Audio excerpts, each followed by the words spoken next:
News 16 Kerala. SNM-HSS Parappanangadi മാനസ ഗ്രാമോദ്ഘാടനം നേത്ര പരിശോധന ക്യാമ്പ് സംഘടിപ്പിച്ചു.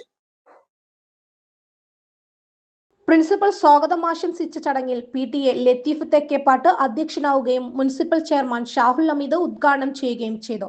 School management secretary Zubair P മുഖ്യപ്രഭാഷണം നടത്തുകയും staff secretary Mujeeb, mission Punarjani chairman Muhammad Parappanangadi, Almanara ആശുപത്രി ഡോക്ടർ അസർ മുഹമ്മദ്, NSS ലീഡർമാരായ ജസൽ, ആയിഷ ഹിദ, നാജിൽ അൻവർ എന്നിവർ ആശംസകൾ അറിയിക്കുകയും ചെയ്തു. Programme officer Muhammad Ali camp വിശദീകരണം നടത്തുകയും ചെയ്തു. 120 പേർ പങ്കെടുത്ത നേത്ര പരിശോധന നടത്തിയ ക്യാമ്പ് NSS വോളണ്ടിയർമാർക്ക് പുതിയൊരു അനുഭവമായി. നേത്ര പരിശോധനയ്ക്കായി പ്രായമുള്ള വ്യക്തികളെ കൈപ്പിടിച്ച് ക്യാമ്പിൽ കൊണ്ടുവന്നത് വോളണ്ടിയർമാരെ സമൂഹസ്ഥിതി മനസ്സിലാക്കാനും സാധിച്ചു. രാവിലെ 9 തുടങ്ങിയ ക്യാമ്പ് 2 മണിക്ക് അവസാനിച്ചു. NSS ലീഡർ ഫാത്തിമ ഫെബിൻ നന്ദി രേഖപ്പെടുത്തി.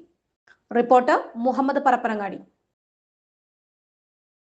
പക്ഷമില്ല, വിവേചനമില്ല. നേരിനൊപ്പം, നാടിനൊപ്പം, നാട്ടുകാർക്കൊപ്പം. News 16 Kerala channel.